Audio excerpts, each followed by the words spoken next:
You may not know this, but the majority of vehicles on sale today share common mechanical elements with similar vehicles from the same automaker. Sometimes they share those same elements with other vehicles from other automakers. That's because while it's relatively cheap to design new vehicle bodies, it's actually pretty expensive to design the chassis that those vehicles are based on. Those chassis, along with the drivetrain and other common mechanical components, form what's known in the industry as a platform. That common platform can underpin many different vehicles from the same automaker, either with no major modification or a little minor tweaking here and there for vehicle width or length.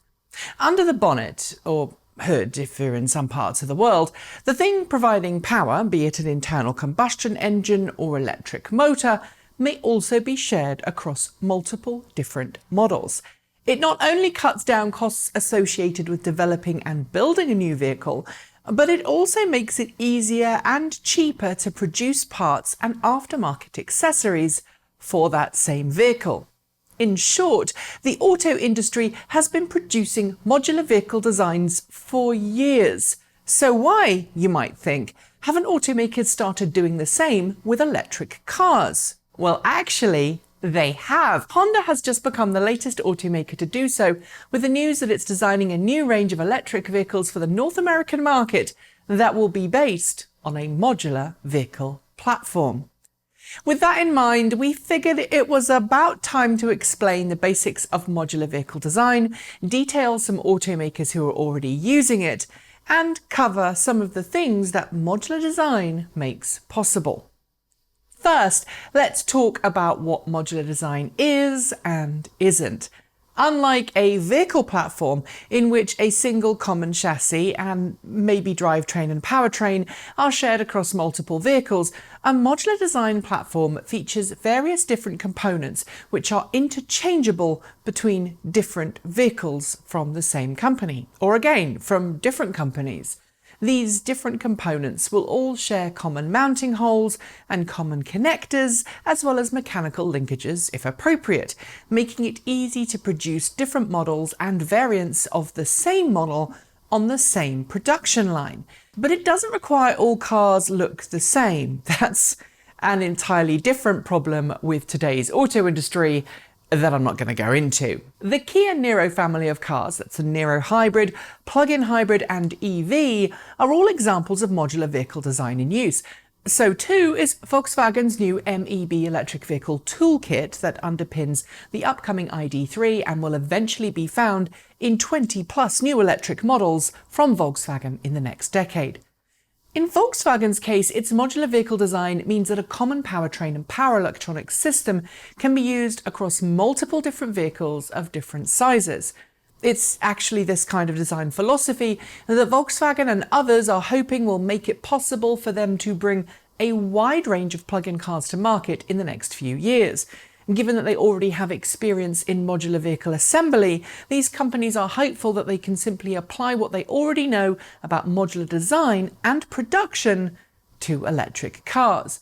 And since the cost of developing a modular vehicle system can be shared across multiple different models or even makers, Ford's just signed up to make use of Volkswagen's MEB toolkit in its future electric cars, it results in lower overheads for the automakers, which I hope will lead to lower sticker prices for consumers. It also makes it far easier for electric vehicles to be worked on, since, just like many major automakers today use a handful of well-known engines, it would lead to a future where just a few standard configurations were supported across many different electric cars. So far, we've talked about discrete components that make modular designs possible, like common drivetrain or power electronics, but batteries can be modular too. In fact, most modern electric cars on sale today use some form of modular battery design. They may house all of those modules in a single battery pack, so it looks like one physical unit from outside, but inside you will see cells grouped in modules. It's how Tesla builds its battery pack, arranging several series strings of battery cells together in parallel to make bricks, and then arranging those bricks into modules that can be relatively easily swapped out. Nissan uses modules in its battery packs, but it uses multiple different module sizes in its pack, meaning it is a little harder to just switch those modules out. BMW, meanwhile, has uniform battery models in its electric cars that can be very easily switched out by a trained technician. When it debuted its 120 concept car to celebrate its 120th anniversary, Fiat Chrysler showcased a truly modular battery system in which multiple battery packs could be installed in one vehicle to increase range when required. This was a truly modular platform design since it allowed more or less battery capacity based on the vehicle's planned use. It also promotes more affordable battery replacement and manufacturing, not to mention an easier way to switch out packs should anything go wrong with them. While this isn't what most people think of when talking about modular design, this, I think, is the ultimate goal for the future of electric vehicles. Sure, it would take some agreement from automakers to decide on what modular battery size would be best and what those modules would look like. But let's face it, all cars have a floor, and batteries in electric cars usually go under the floor. So a modular design making use of those two facts shouldn't be too difficult to agree on, should it?